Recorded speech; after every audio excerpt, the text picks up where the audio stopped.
Right, all right. Shalom, shalom. My name is YAH. I'm with Savior Word of Yah, Tabernacles of the Congregation of Israel. Welcome to our weekly Bible study. Hopefully everybody has successfully made it out this the reason for the season, this pagan season that we trying to make it out of. Survive Thanksgiving, you survive the Xmas, and Yah's will, we have survived a new year. So the title of our class today is going to be New Year, New Calendar. So why we Hebrews ain't celebrating New Year? Why are we saying, oh, this is not the New Year or it's pagan? Well, we're going to get an understanding of why this is not the New Year, so that you can understand what are you really celebrating? What are they trying to get you to celebrate? And how do we know that, what they're trying to have us do is not the right thing to do? So, of course, the best thing to do is look in your Bibles. Your Bibles will show you. Your Bible will tell you what you're supposed to do. So first, we got to look at, how this whole New Year thing started. So first thing we're going to look at, in 1582, the Gregorian calendar reform made January 1st as New Year's Day. So this is in 1582. So what was New Year's prior to 1582? We're going to get in that. So we were just talking about the Roman Catholics, right? So the Catholic countries adopted it, but it was gradually adopted among Protestant countries. So it was really a Catholicism thing. It was the Catholics that did this with Pope Gregory, right? The Gregorian calendar. So they changed the new year to January 1st. All right. So the British colonies and American colonies did not adopt the reformed calendar until 1752. So even in America and the American colonies, before America was even really America, they were not dealing with the new year starting in January 1st. So until then, the British Empire and their colonies still celebrated the new year in March. So all the way up to 1752, everywhere that we know where we are at has been celebrating the new year in March. So, all right, let's just look at the months, the names of the months. The names of the months tell you that. If you start with the number we know, the octagon, right? Us UFC fighters, you stepped in the octagon, we know is 8 sides on octagon. A stop sign got 8 signs. For martial artists, the octagon is a martial arts weapon. It's all, the nunchuck shaped like octagon. It's 8 sides. So October should have been the 8th month, but October's the 10th month. That don't add up. So after October is November, Nove, Nueve in Spanish is 9, right? Then, of course, we know decimals, deci, right? December.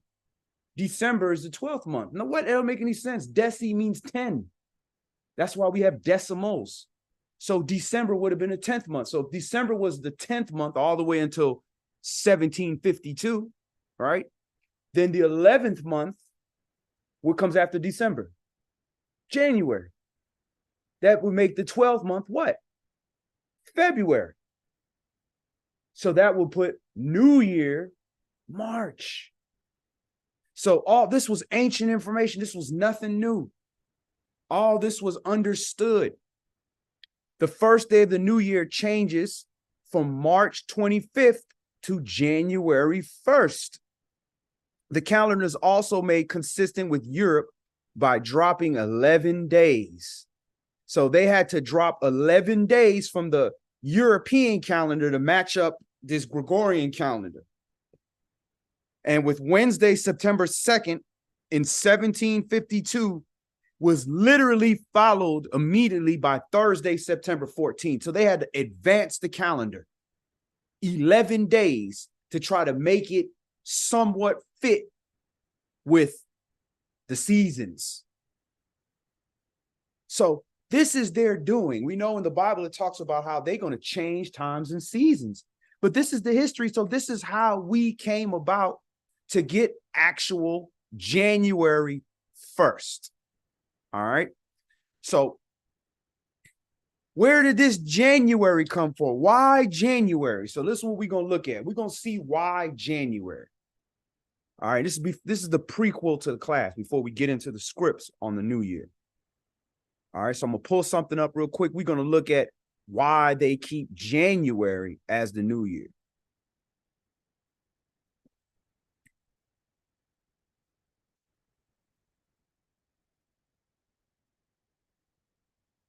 All right. So here we have Janus, the pagan god Janus. You know, the Greeks, everything that they do for pagan reasons. Everything they do is for pagan reasons. So why would they make March and change it and say, no, January is now going to be, well, in ancient Roman religion and myth, Janus is the god of beginnings, gates, transitions, time, duality, doorways, passages, frames, and endings. So this is literally what they call Father of Time, the god of time.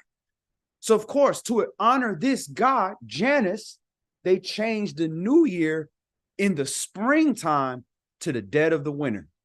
Janus, all right? And it says literally, if you think it's a conspiracy, the month of January is named for Janus, Januarius. So this is why they have changed the new year to January for that reason. So we see ancient times, we weren't doing that. They were not starting the year in the dead of the winter. Then all of a sudden, now they're changing it to January. And why January? Janus. And we did the countdown with the months, and there was no names of the months originally. They were numbered months. That's why you have December, right? October, November.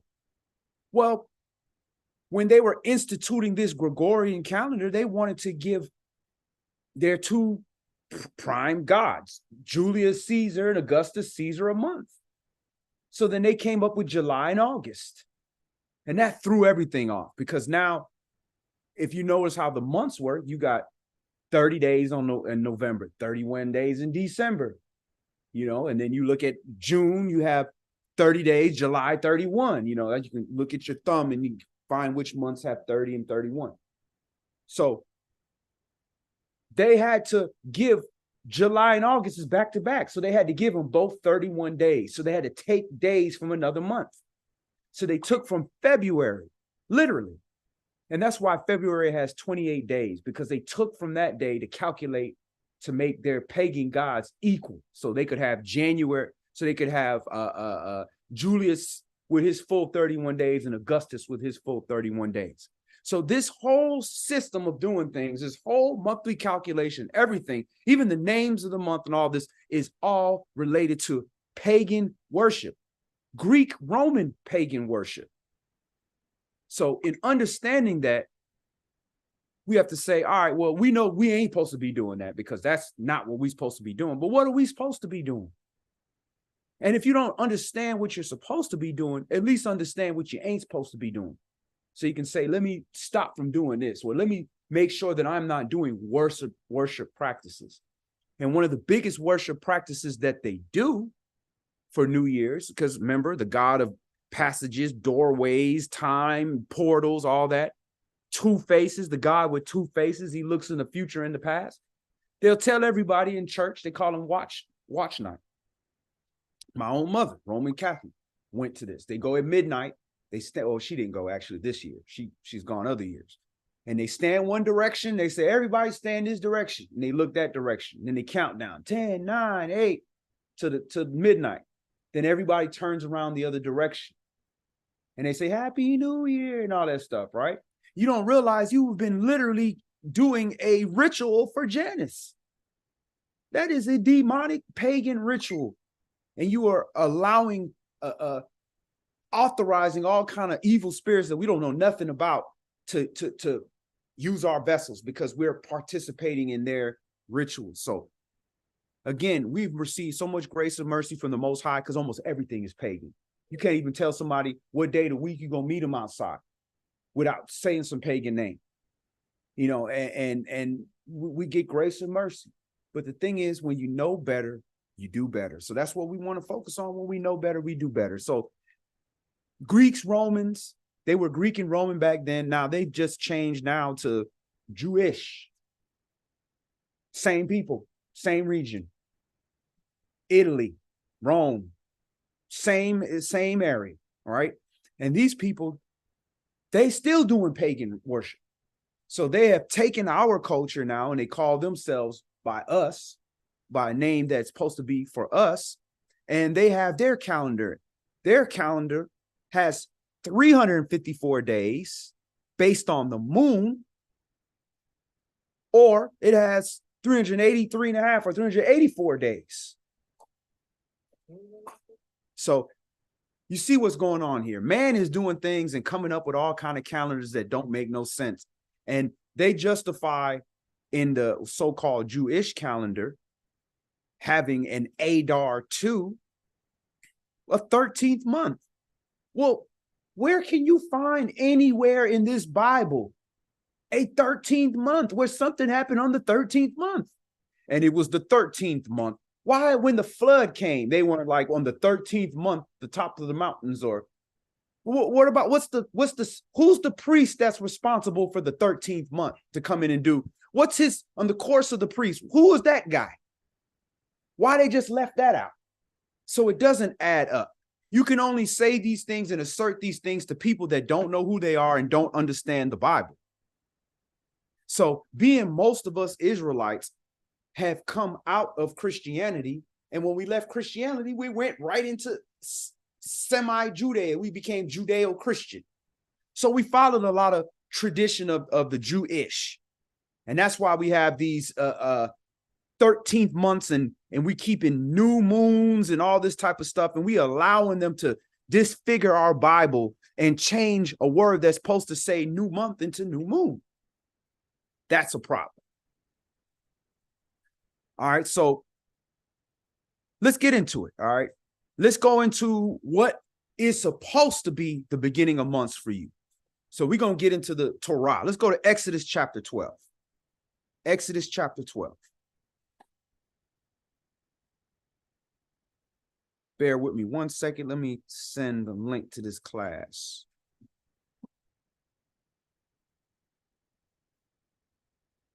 Exodus chapter 12. And we're going to read verses 1 through 3.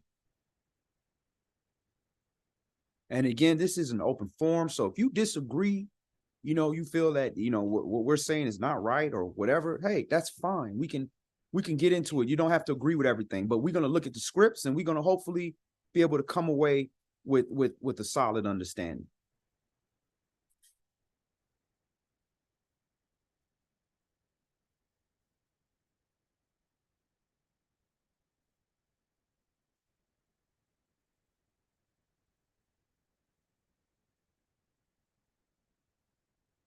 All right, so we're going to Exodus. Let me pull up the scripts.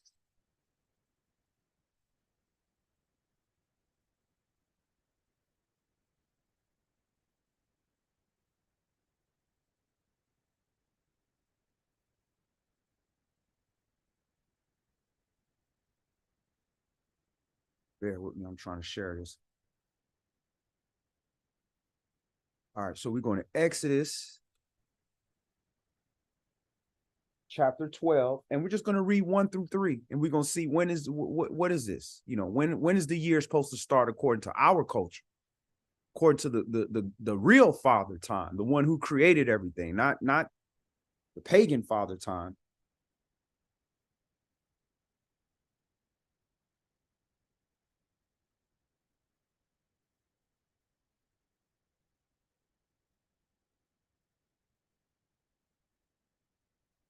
All right, so Exodus chapter 12, Shema chapter 12, and we're going to read verse 1. And Yahweh spake unto Moshe and unto Aaron in the land of Mizraim, saying, this month shall be unto you the beginning of months. it shall be the first month of the year to you. So Yah has his months. He said, this is the month. So what month is this? Is it January 1st? Or is it in the springtime, like how it was ancient times? So Yah doesn't say specifically in here. All right, so let's see what he's talking about. Verse 3, speak you unto all the congregation of Yasharal, saying, in the 10th day of this same month, so this month, which is the first month to you, the first month of the year, in this month, they shall take to them every man a lamb according to the house of their fathers, a lamb for a house. So, all right, well, you know, the first month of the year, we're supposed to take a lamb, and a lamb, every man from a house. So, okay, that should be pretty obvious, but we can do lamb sacrifices other times. Don't we do a lamb sacrifice for atonement? They got the 2 lambs and 2 goats and all that stuff. So let's make sure that we're talking. Okay, now let's drop down. Verse 6, and you shall keep it until the 14th day of the same month, and the whole assembly of the congregation of Yasharal shall kill it in the evening, and they shall take of the blood and strike it on the 2 side posts. All right, so game over. We know what that is. Passover. So the month of Passover, when you have Passover, is the beginning of months. Are we having Passover in December, January, in the winter? No, we're not. Passover's in the spring. All right, so could it have been called January back then or something? No, it's impossible, because Yah is going to give you the name of that month. So let's move on from there. Let's go to, actually, let's look at some terms before we move on, so we can understand. We always want to get into the Hebrew. So let's look at this Hebrew for beginning of the month. So this month, so first thing we want to look at is month. The Hebrew word for month is Hokdesh, which is H2318. And notice here they say the new moon, by implication, a month. So it's not implicating a month. It is a month. You're implying that a month means moon. That is not the case. That is a huge, huge mistranslation. And we can prove that. All right. So this month, because sometimes they call that month, other times they call it new moon. But when you look up the word for moon in Hebrew, it's Yeriach. Yeriach got nothing to do with month. Look at the root word for month. It's Hadash. And that's to be new, causively to rebuild, renew, repair. It's got nothing to do with a moon. All right. Now, if we look up moon, let's just to prove it, so you don't think that I'm just making up stuff. Let's just look up moon. All right. So we got moon here, Genesis, and the sun and the moon, right? Click that word. What's that? Yeriach. From the same as H3391, the moon. Yeriach. And the root word of that? Yerach. And that is a lunation. That is a lunar month. So they literally have a word for lunar month in Hebrew. But you're telling me that the word for month and new month is the same as new moon, but yet they got a word for a whole lunar cycle. So it doesn't add up. All right. So we're just getting in these terms because with the Hebrew, there's no confusion with the Hebrew. The confusion comes when wicked man tries to translate it and use it to manipulate you to do what they want you to do, right? All right, so we are back here where we're in Exodus chapter 12, right? So again, this month, we looked at month, beginning. Let's look at beginning. Rosh, to shape the head. Literally, the head, the first, the principle. All right, so literally, the first month of months. shall be the first month of the year. So let's look at year. Shana. And years is Shanae. So Shana, H8141. And that's from a year. So let's look at the root word of that so we can understand what that means. Shana. That is to fold or duplicate. So that means for you to have a year, something has to be duplicated. Something has to be folded. When you fold, that means it's double. So you have half of a year, the other half of the year. That's like biannually, right? Then the other half of the year. Those two halves, a spring and a winter, give you a whole year. And the markers in between that are your solstices, where you have your fall, and you have your fall and your spring, your summer. It's gonna be your fall and your summer. Those are the middle points. But ultimately, it's broken to two, where it's just a spring and a winter. That's it. Springtime and winter time. All right, so that's for year. And then if you look at the word again, the root word is Shana. So that's another clue. So when they say Rosh Hashanah, beginning of the year, that's another clue. Wait a minute. Don't those Jewish people say Happy Rosh Hashanah when it's cold outside? In the winter? In the 7th month when it's cold outside? When we having trumpets and we having atonement, they saying Happy New Year. That don't add up. Again, we just showed you what those words mean. Rosh means head in Hebrew. Shana means year. So head of the year. The head of the year, we just read it. This month shall be the beginning of months of you. The month that you taken the Passover lamb. That is the springtime. So you got two people keeping the year wrong. You got one Greek that say he Christian, another Greek that say he Israelite or Israeli. He won't say he Israelite. He won't say that. You say he Israeli or Jewish. Both of them is keeping it in the wrong time and saying the wrong thing. Happy New Year when it's not YAH's New Year according to his calendar. All right, so when we supposed to do it? So let's move on. So we saw those terms so that we understand what those mean. When you read it in Hebrew, people can't tell you the wrong things because you understand what these terms mean. Let's go to Devarim, Deuteronomy chapter 16. We're going to see the name of the first month.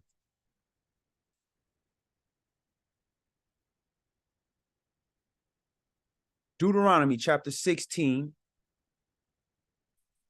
And we're going to start this at verse 1. And again, this is an open forum. So any questions, comments, by any means, go ahead and chime in. And we'll get to the bottom of it.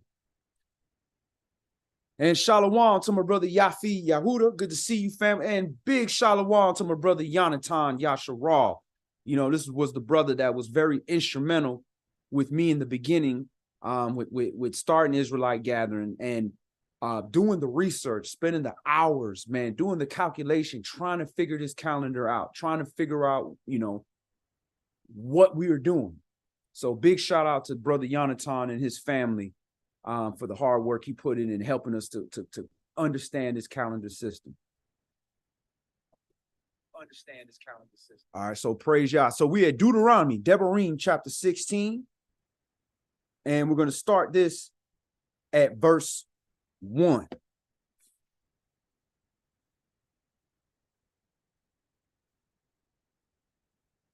Observe the month of Abib. So when is Abib? They didn't tell us. We have to keep reading. And keep the Passover unto Yahweh your Elohim. For in the month of Abib, Yahweh your Elohim brought you forth out of Mizraim by night. So it's all right here. The first month of the year is when we're supposed to keep our new year. And that month is called Abib. And what's the Hebrew word for Abib? Abib. It's a Hebrew word. H24, Abib. That's to green. That is a young ear of grain, hence the name of the month Abib. So when things green, when the corn is still green, it's just becoming fresh. It's just ready for harvest. Abib, that is the first month.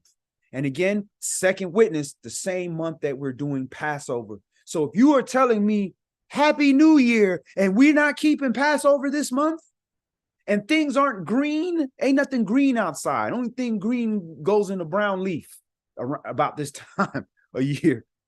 Ain't no green outside, bro. Everything is dead. It's the middle of the winter, the dead of the winter. They call it the dead of the winter.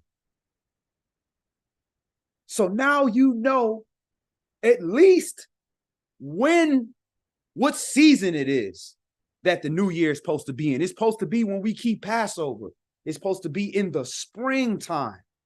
So we know it's not in the winter time. So how do we know? When is it?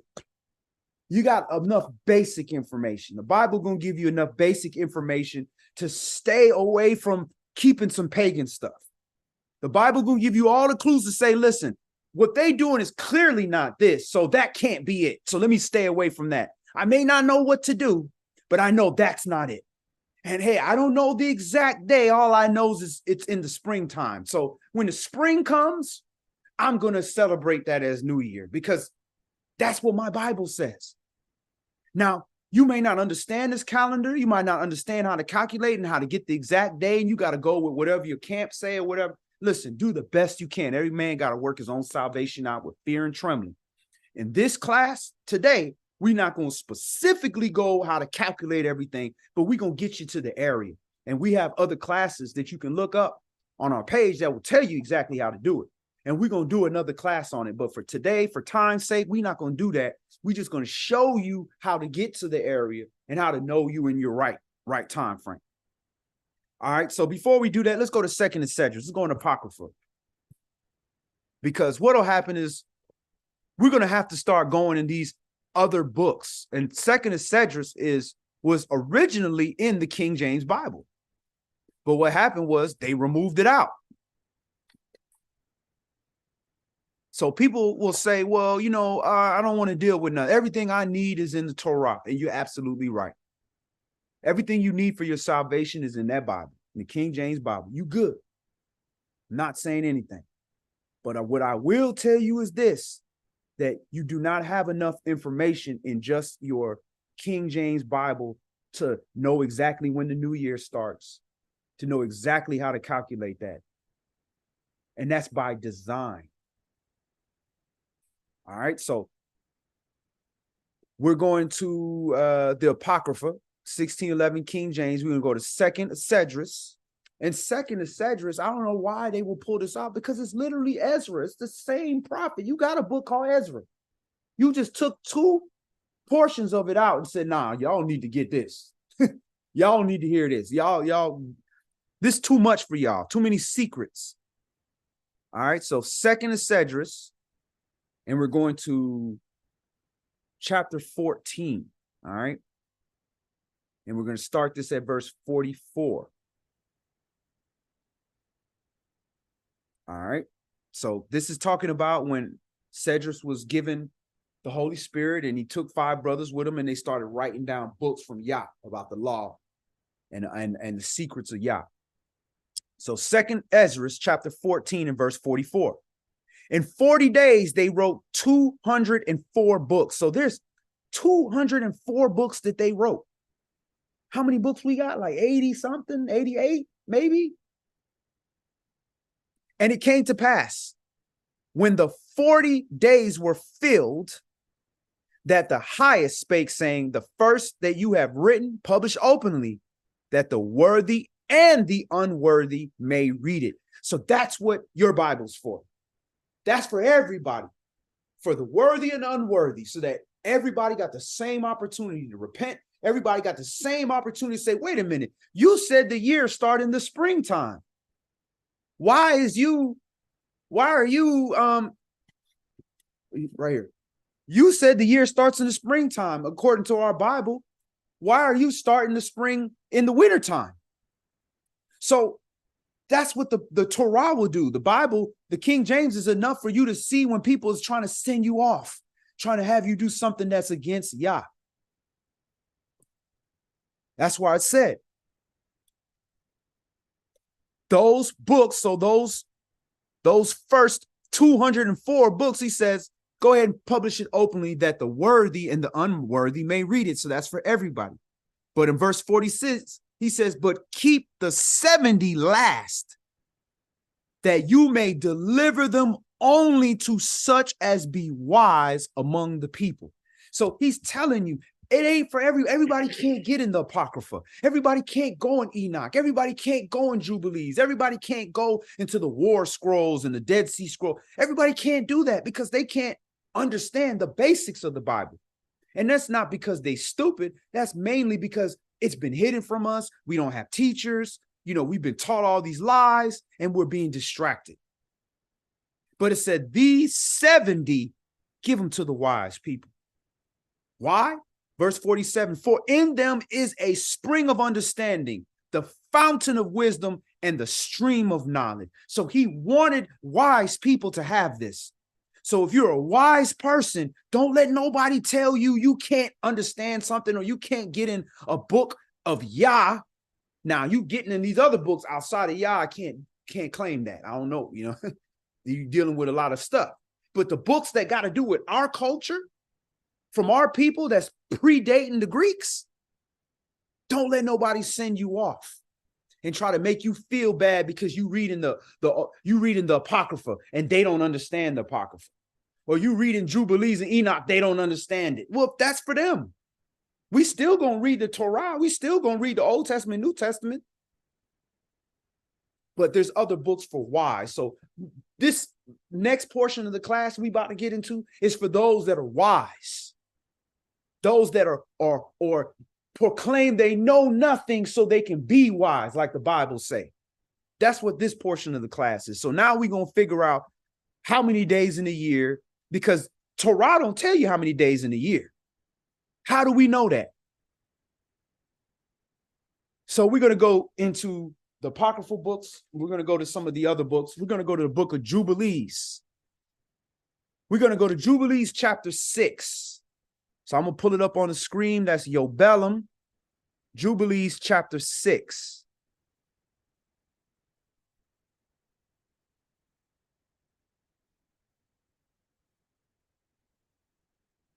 All right, so we'll go to Jubilees, the book of Jubilees, Yobelum,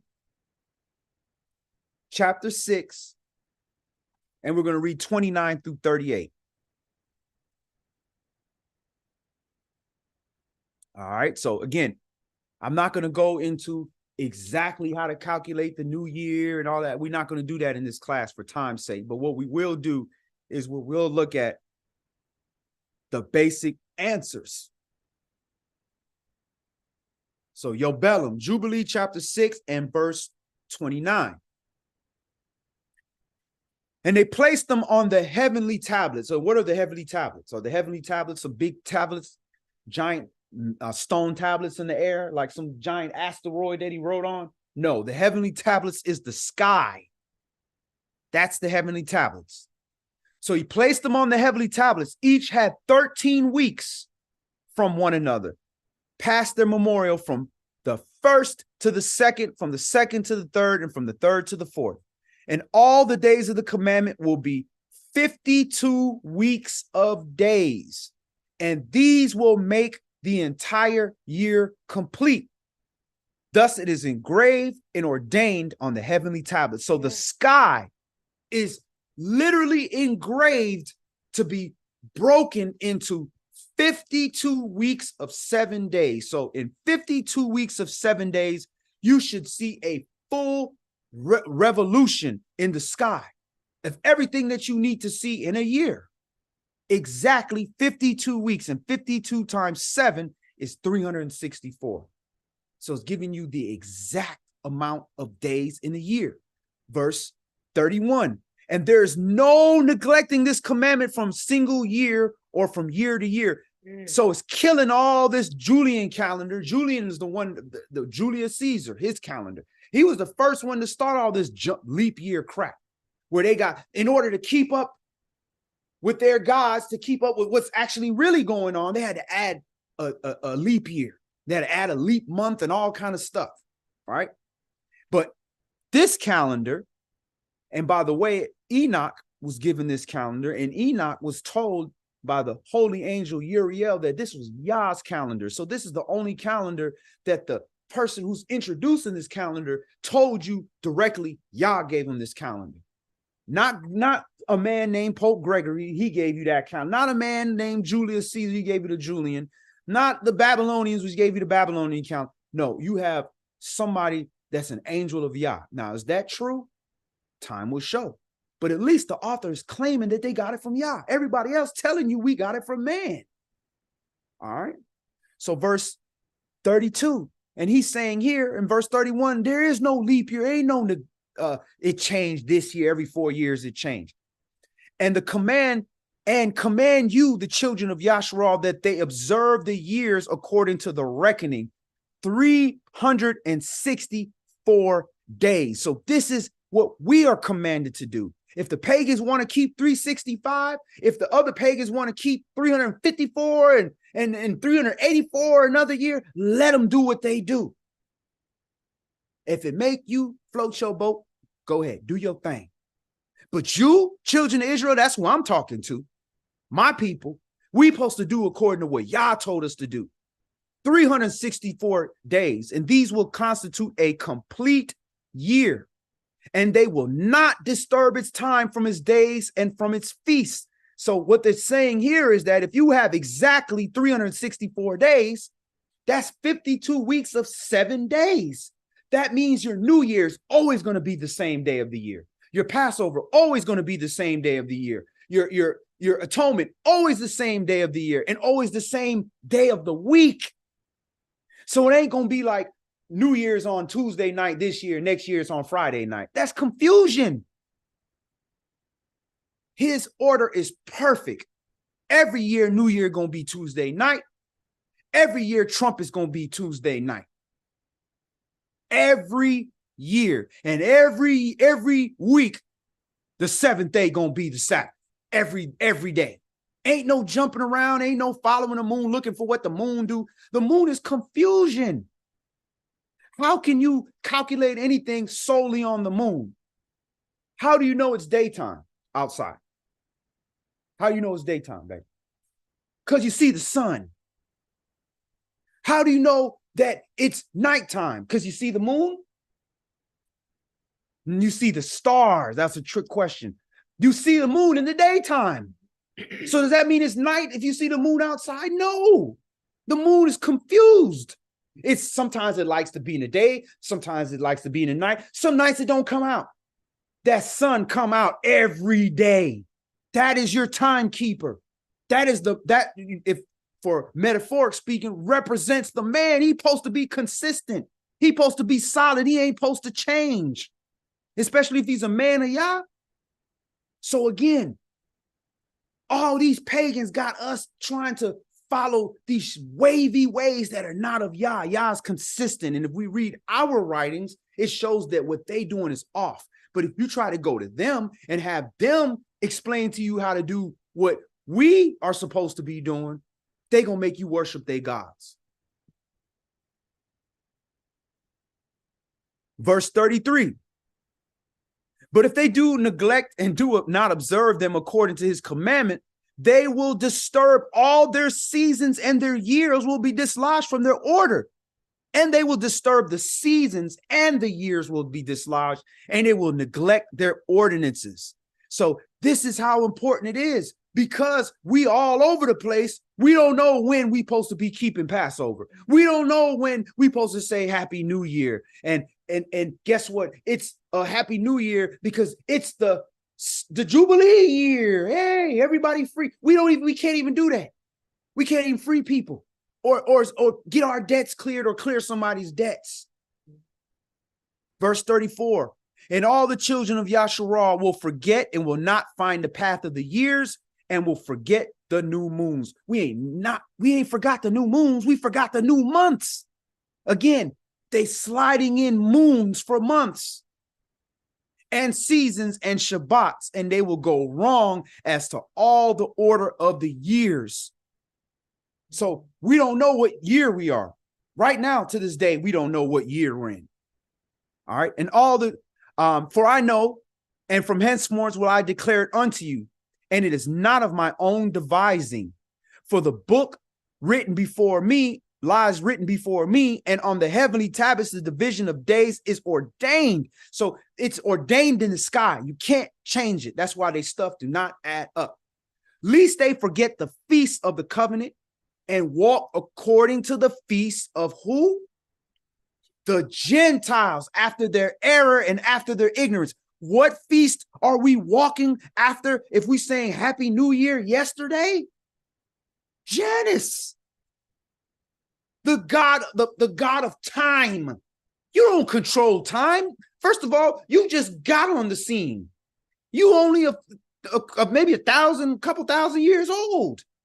So how you invented time? You invented the time of the Gentiles. That's what you invented. And you didn't even invent that because YAH prophesied that before you. So look at what it says. For there will be those who will assuredly make observations of the moon.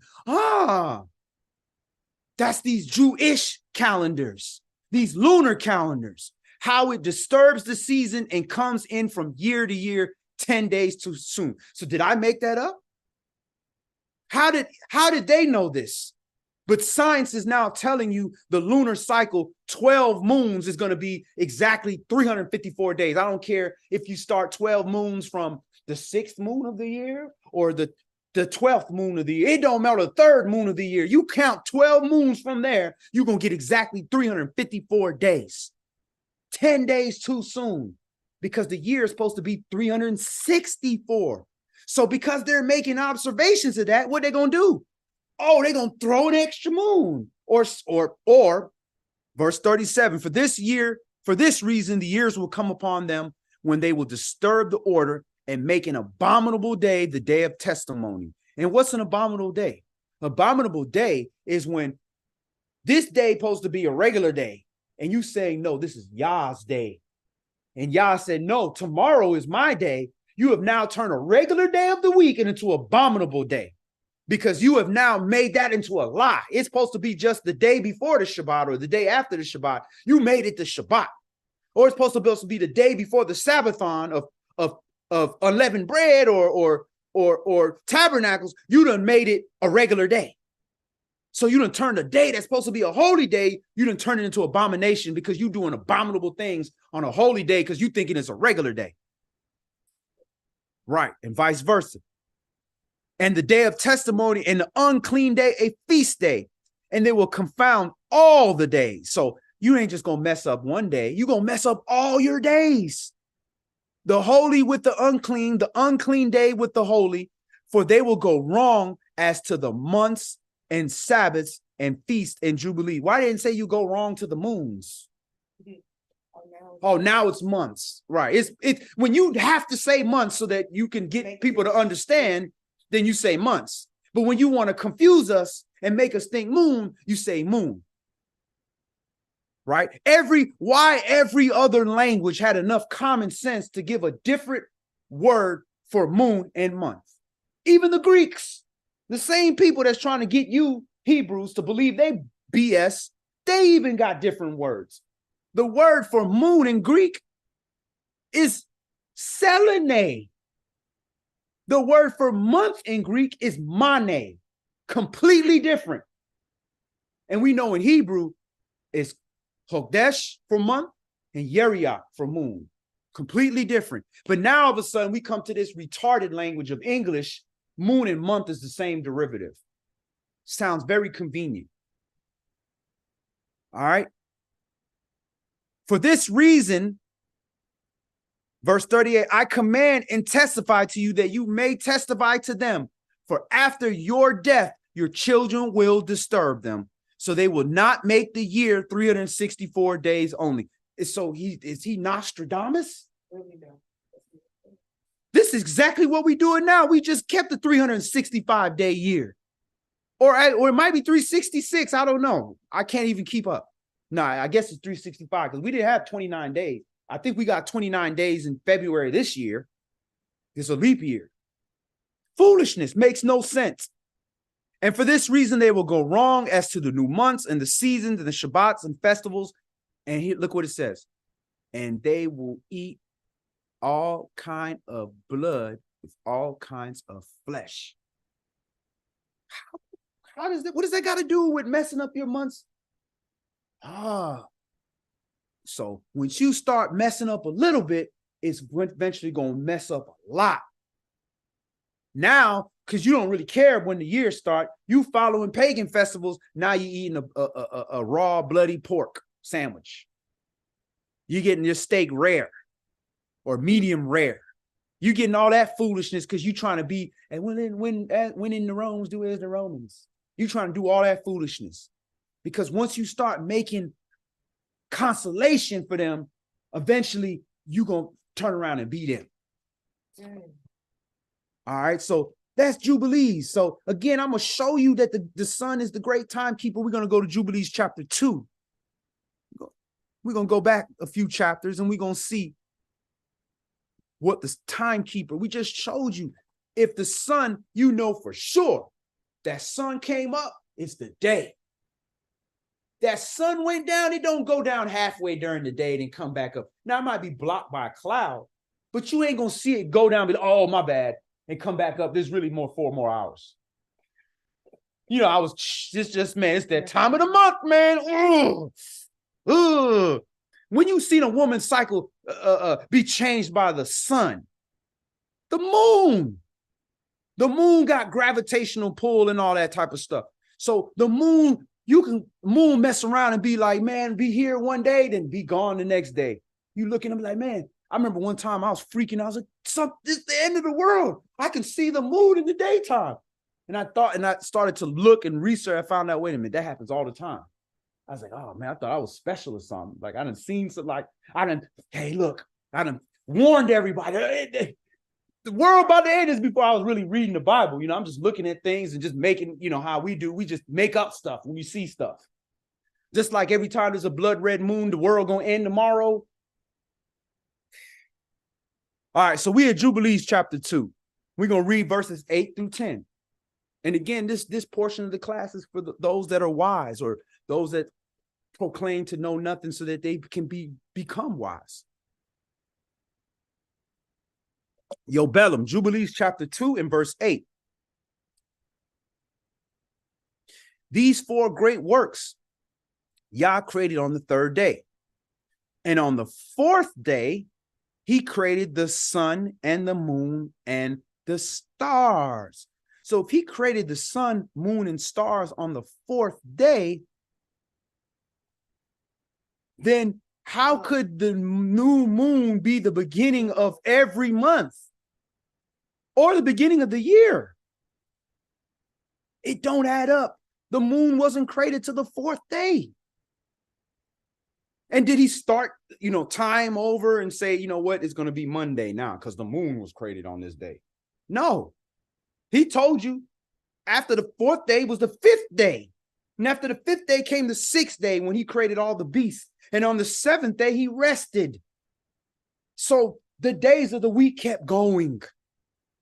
But that calendar started on that 4th day of the week because he gave us the sun and the moon and the stars and set them in the firmament of the heaven, verse 8, to give light upon all the earth, to rule over the day and the night, and to divide the light from the darkness. And Yah appointed the sun to be a great sign on the earth for days. So this is your sign for days and for Shabbats and for months and for feasts and for years and for Sabbath of years and for jubilees and for all seasons of the year. So all of this is based on the pattern of the sun. So in certain amount of suns, you have your Shabbat. In certain amount of suns, you have a complete month. In a certain amount of suns, you're going to have your feast. In a certain amount of suns, you have the year. In a certain amount of cycles of the sun, you got the Sabbath of years, and so forth and so on. That's how it was created. And there's no confusing that, like the moon that could be here and not here. So there you have it, the breakdown. So again, we know that the sun is the great timekeeper. And the sun and the moon, all that, wasn't even created to the fourth day. So when does your day start? When does your calendar start? It starts the fourth day of the week. But when does the year start? Because we need to know when the year starts so we can say, okay, the year starts here. What day is it? Let's go into Enoch. Again, people are afraid of these books because they don't understand Torah. So of course they're afraid of these books. We're going to go to the book of Enoch, chapter 72, and we're just going to read a few verses. And in this chapter here, if I was to break this down, this is what you thought we were going to do. Well, we're going to go gate by gate and break down day by day, 364 days of the year. So you know exactly when each month starts, when each season starts, when the year starts, when you have your solstices, which are your markers in between the two seasons of the year, which is literally the spring and the winter, and spring and winter, basically. And you have all your markers. It's all given in this chapter. But for now, we already established it's 364 days, 52 weeks, 7-day weeks. We've already established that. So now we're going to find out what should we see in the heavens. What should we see with the sun, being that the sun is the great timekeeper, that's going to indicate to us that a year has begun. All right, so we're at Enoch chapter 72, and we're going to start this at verse 32. It says, on that day, the night decreases and amounts to 9 parts day and 9 parts night. So, and the night is equal to the day, and the year is exactly as it is to the days, 364. So that's consistent with Jubilees, 364 days. So on that 364th day of the year, you're going to have equal portions of day and equal portion of night. Now, that happens about twice a year. So how do you know which time of that is the beginning of the year? Well, we got clue number one. We can use Torah for that. Tell you, well, when it's springtime. So when you have equal day, equal night in the spring, the next day is spring, the first day of the year. Well, let's read it. And the length of the day and the night, and the shortness of the day and the night arise through the course of the sun. These distinctions are made. So the length of the day and the night and the shortness of the day and the night arise through the course of the sun. Distinctions are made. So it comes that its course becomes daily longer and its course nightly shorter. So when you're in the spring equinox, which is the equal day and equal night, the next day, the day is getting longer. That's why it's called spring. The day is springing forward. But when you get to the fall equinox, it's called fall because the day is falling shorter. So you know that can't be the new year because it says right here that the day has to become longer and the night shorter. So that's your clues. That's how you know when your year starts. So what you have to find is when you have equal day and equal night, and that is your last day of your year. The next day is your new year. All right. So they have this thing which they like to call the equinox. Equinox is not your equal day and equal night. The equinox is merely just a portion where you have a shadow across the equator of the earth, where half of the earth is in light and the bottom is on darkness. That's not equal day and equal night. Y'all not caring about everybody else. He looking at Jerusalem and said, when Jerusalem got equal day and equal night, 12 hours day and 12 hours night, That's the new year. That's all he ain't caring about what the shadow looked like somewhere else. Man invented that. And who else used to deal with equinox? The Incas and all the other pagan heathens that was doing all they work, the Egyptians and all that stuff. We're set apart people. All right, so we're gonna end the class with a few graphics real quick. We're gonna show you that the new year starts. How to find that. All right, so I'm gonna pull something up real quick. This is something that you're supposed to observe with your eyes. So you're supposed to be able to look up and observe this. And obviously we living in the city now and we city life. There's only so much that we can observe. So this site is called Date and Time. Date and Time, or Time and Date. Refresh this. Timeanddate.com. And you can see when the sun rises and when the sun set, and you can get somewhat of an idea of the pattern here, how you see how the sunrise time and the sunset time is changing. 7:53 a.m. the sun rises, but then it's setting at 7:41. 7:52 a.m. is setting at 7:42, and then it got a little calculation how long the day was. 11 hours and 48, 11 hours and 50. All right, now you can't go by this directly because they splitting, when does their day start? Their day starts at midnight. So they're splitting things up, causing confusion. So you can't go directly with this. They're not going to tell you all the truth, but you can use it as you can find certain clues. So New Year is the 12th of March. That's Tuesday night, March 12th, based on 364 days. And how you find this, and this is the clue. Look what they doing right here on that Sunday before Tuesday. Daylight savings. Night hour shift because clocks change forward 1 hour. Why are you changing it that Sunday? Right before our new year on the 12th. This happens every year.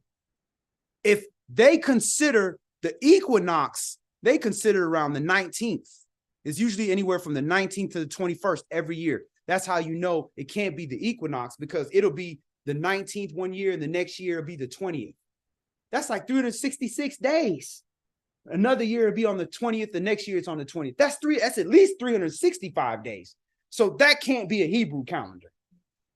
So that's how you know that's off. But if they say you're equilux, where they're saying it's equal day and equal night, why you don't do daylight savings then? But see, you doing it Sunday when you start the week.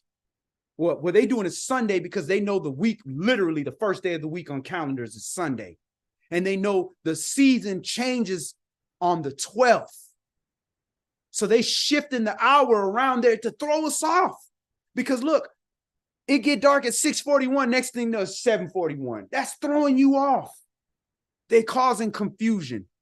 So that's how you find the new year. You find that Tuesday right after daylight savings in March. And you're going to find that new year. And some years it's going to actually show equal day and equal night right around that. Other years they won't. All right. So how do you know Tuesday night is the beginning of every year?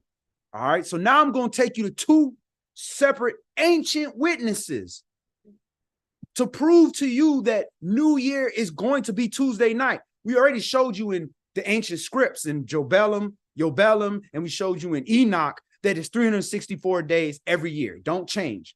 That means the days of the year are the same every year. Your holy days fall on the same day of the week every year. It don't change. So we showed you that. So I should be able to go back to ancient calendars and it should match the same thing as now. So we have the Dead Sea Scrolls they found in the Qumran caves, which go back to almost 1300 BC. BC. And they found this thing called the calendrical documents. And I'm about to pull up a copy of it. The calendrical documents. And in the calendrical documents, They show you how the year was broken down.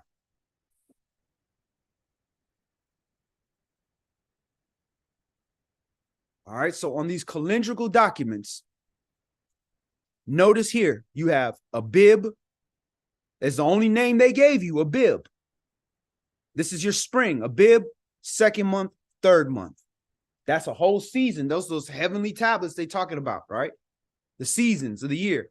Then you have fourth month, fifth month, sixth month, seventh month, eighth month, ninth month, 10th month, 11th month, 12th month. Then it goes right back. What day is that? For Abib day one, the fourth day of the week. If you don't know what the fourth day of the week is, you just go to you open up your cell phone and look at your calendar. It's going to say Sunday or all the way to your left, Monday, Tuesday, Wednesday. When does Wednesday start? Tuesday night. Because when does the Sabbath start? Does it start Saturday day? No, Friday night. So it's consistent. So even the Dead Sea Scrolls showed you that the first day of the year is the fourth day of the week. All right, that's one witness, Dead Sea Scrolls. Let's go to another witness that was also found in the Dead Sea Scrolls. This is called the Songs of Sabbath Sacrifice. These were ancient writings found in the Qumran cave in the 4Q 400 section. So this is where it was found, ancient part, where they were detailing the Sabbaths of the year, where the priest had a course, would have to come in and do this and do that, and the songs they were supposed to sing for each specific Sabbath of the year. And look, they chronicled the exact day of the week for the first Sabbath of the year and each Sabbath going on throughout the year. So here we got it. For the sage, the song of the Holocaust offering of the first Sabbath on the fourth of the first month. So again, if it's 364 days, 52 weeks of 7-day weeks, that means nothing changes. It's exact math. Saturday always going to be Saturday.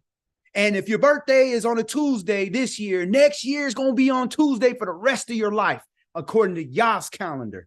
So if back when King David was doing this stuff, if the Sabbath of the first month was the fourth day of the week, it's going to be the fourth day of the week today. So let's go back to the Qumran again. Sabbath. What day of week this is? Fourth day of the week.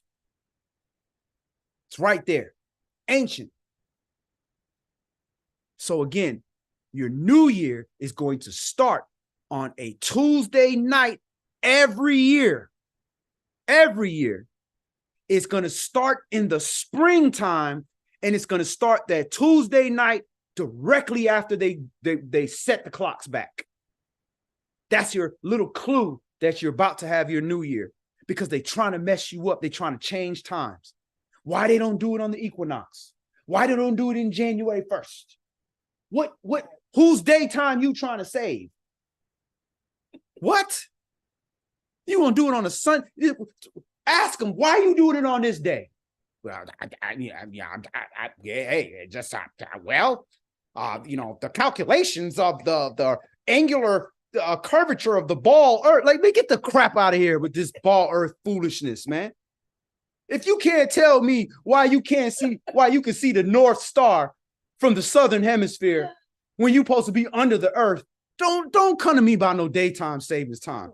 You still trying to tell me about a ball Earth. So there you have it. Again, this class was to highlight the basics, how to know you being lied to, and how you know when the year starts. So if you take anything from this class, you know, according to Torah, the new year starts in the spring. Starts the same month we supposed to keep Passover. You know that there's 364 days in a year. 52 weeks, you already knew it was 52 weeks. You already knew there was 7 days in a week. And you know it never changes. You know that. You know that when you have equal day and equal night, And the next day after that, when the night is getting shorter and the day is springing forward, is growing, that is the first day of your year. Not the day of the equinox, not the day of the equilux, but the day after is your new year. And you know, Rosh Hashanah is supposed to be in the springtime, not in the time that you have an atonement, not when you have in tabernacles and all that, in the winter. So you got enough information in your Torah, like we said, for you to seek your salvation with fear and trembling. And if you are of wisdom or really trying to tame the wisdom, you can get in these other books, but you got to master this Torah first, or you're going to be taken in all kind of directions. You got all kind of people going to Enoch, they chasing the Sabbath around. What you need to chase something that's fixed. They looking for the moon. We moon out today. The moon ain't out today. Okay, it ain't out today. So I guess we gotta wait. We gotta wait till tomorrow for it to be the next day. What? Tomorrow is the next day. I don't gotta wait on the moon to come for it to be the next day. It's ridiculous. So your whole week start over. You back to Monday because the moon came out. It's foolishness what people would do. If you don't read Torah, if you don't have a basic understanding of this word and a basic understanding of basic Hebrew terms, they're going to send you off. So again, another week, maybe next week, next Bible study, we'll drill in and we'll show you how to calculate when New Year starts. We'll go into Enoch. We'll show you how to use the sun and how much daylight and how much nighttime and calculate exactly where you are. So that's all we're going to do today. Before we close, any last questions or comments? Check YouTube if anybody has any questions or comments. And if I don't get to your questions or comments, you can always reach out to us on saviorwordofyah.org. You can email us at saviorwordofyah, saviorwordatl@gmail.com. And Yah's will, we will see you this Sabbath for our weekly Bible study. Elder Zahar been a little under the weather, just resting up for the end for the past few weeks. But Yah's will, he'll be ready to return this Shabbat. So I don't see any questions here. So Yah's will, we will see you all on Shabbat. Shalom.